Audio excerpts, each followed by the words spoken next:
I'm Michael Jones with Variety, here with Brian Hecker and Stephen Kaplan, the star and director of Bart Got a Room. Brian, what horrible prom experience did you have that birthed this film? It's beyond horrible. It's my life growing up in Hollywood, Florida was so pathetic that I felt like as a therapeutic exercise, I needed to actually write and direct a movie about my adolescence. And so I had a friend ask me to the prom, and there was so much pressure in that particular society that, especially in the microcosm of high school, to actually have some sort of romantic experience and to especially get a hotel room afterwards, that the thought of going with my friend was like a really sad and pathetic thing. So I went on this really unsuccessful quest to try to find a prom date. And so this is a movie about a kid trying to find a prom date, and his parents are in the middle of getting divorced, and they're both on their own separate quests to find dates, and everybody's unsuccessful. And their lives sort of mirror each other's. It's interesting because the Bart Got a Room, you don't play Bart. Bart Got a Room is this kind of mysterious figure who, when everybody hears his name and that he got a room, they have to get a room too. What horrible high school experience did you have? Was there a Bart in your school? My high school prom experience was actually, in my mind, quite normal. I had a girlfriend at the time, and I went to prom with her.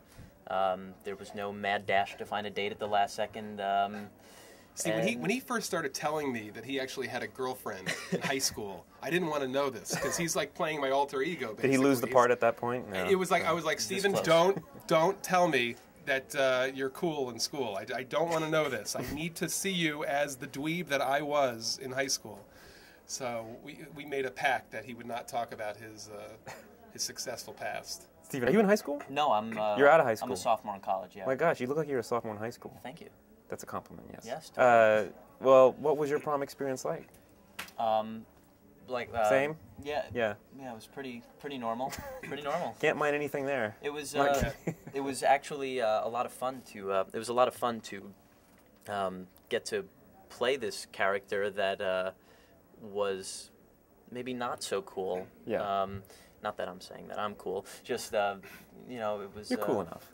Cool enough, right? Cool enough to have a date to the prom and not have to worry about scrambling at the last second to find it. Talk about working with William H. Macy, who plays your dad in it, who plays a rather unusual dad in that he seems to understand his son's desire to get a room and get laid. Well, first of all, working with William H. Macy, at first it was, when I found out I'd gotten the role, it was, I was intimidated. I was going to be working with such an accomplished actor, someone who's so well respected and who does such wonderful work. And actually the very first shot in the entire film was a two-shot of myself and William H. Macy sitting on a couch, just looking out in a tuxedo shop. So I was very nervous, but we got started, and it was. He was a pleasure to work with. He was very kind and quite supportive. He didn't try and instruct me. He didn't try and tell me what to do. But he treated me as a peer, which was very nice. Why Tribeca? I mean, you could have probably premiered this anywhere. Why Tribeca? It's funny. The community that we focused on in South Florida is sort of inextricably tied to a lot of New York transplants. And my family's from New York, and New York is such an incredible, vibrant city. And one of the things that I was always trying to get across when shopping this project around was that the movie had this sort of edge to it. It wasn't a simple storyline about a boy looking for a prom date, but there was a lot of stuff going on. The underlying themes, there was more of a sort of a deadpan comic tone to it, and there was a lot of stuff going on with the parents and the different storylines, and so Tribeca to me represents that kind of hip, cool edge, unlike a lot of the other film festivals. Did the one thing your film does really well? Just the one thing. It only does one thing really well. That question came out totally wrong, didn't it?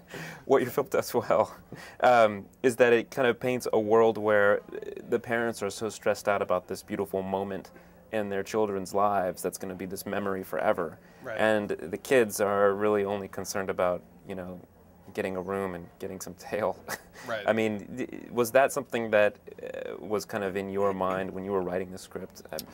Growing up, my parents definitely were obsessive about comparing our lives to other people's. People being, you know, having more money than us, kids that were smarter than me, kids that were better looking than me. So that comparison mind was something that creates a lot of suffering in people's lives. Bart getting a room is ultimately a metaphor for the attachments that we have to these illusions, because Bart is, as you had pointed out earlier, is an invisible entity. It was a very calculated tactic to sort of make him this invisible person, to sort of highlight the ridiculousness of what we obsess on. Mm-hmm. That's great. Well, listen, thank you both for coming by. This is good. Thank you. Yeah. Thank you.